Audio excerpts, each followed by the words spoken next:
Nail transphobia is a campaign that Charlie Craggs runs where she travels around the UK with a pop-up nail salon.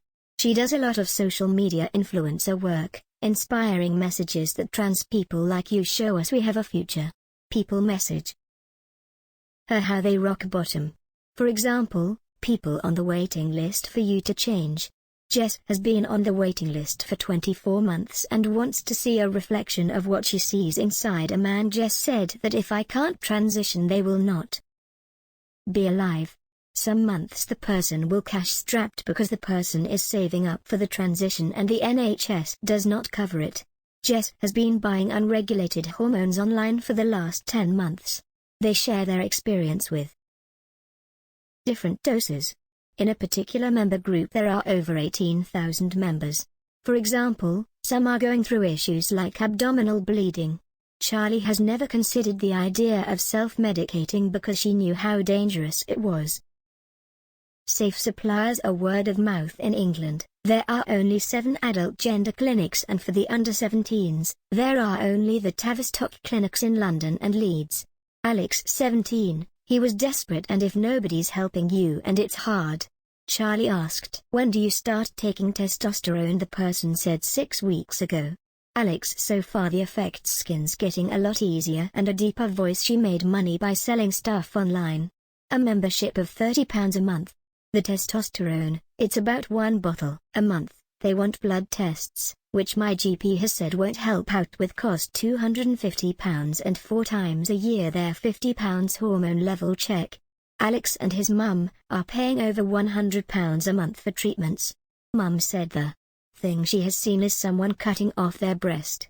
The number of young people being referred to the NHS Tavistock in the past 5 years has increased by almost 300%. May be prescribed hormone blockers, also known as puberty blockers, which will pause or delay puberty while further assessments are done. After 1 year on blockers, they may be prescribed hormones, usually testosterone or estrogen, provided they've already turned 16. Private waiting time is shorter. NHS says that little is known about the long-term side effects and that some changes become irreversible once on sex hormones. Also include fatigue, change in mood and hot flushes.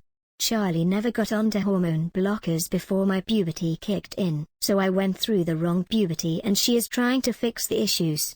Things like laser hair removal, getting my hairline fixed and a load of surgery. Dr. Helen Webley, the private clinic that's currently treating Alex, the only private clinic in England and Wales that prescribes hormones to under-16s. Helen is under investigation by the GMC after complaints by doctors were lodged against her about not filling a form and getting a prescription the next day. Helen also says this isn't about a 6 months to a year's worth of assessments for me to say okay, I believe you now, you're trans. When talking to Charles she asked why does she need a big long assessment period to prove that you are is or isn't transgender. Helen on giving hormone blockers to young people is that we should never want to do any harm to anybody. Babies born with heart defects who need surgery to stay alive, the surgeons will have many. 10% of babies who have this operation will die. Lastly, mentioned the change of mind situation. If 1 in 100 changes there, does that mean we should not do the operation? Charlie says it's like a system that was built in the 70s and 80s. Charlie asks Helen, what do you envision as the future of trans healthcare in the UK? Transgender healthcare needs to be done by the GP. Attempted suicide rates amongst young trans people. Felix, 19, the person says does not like to look at his body every day.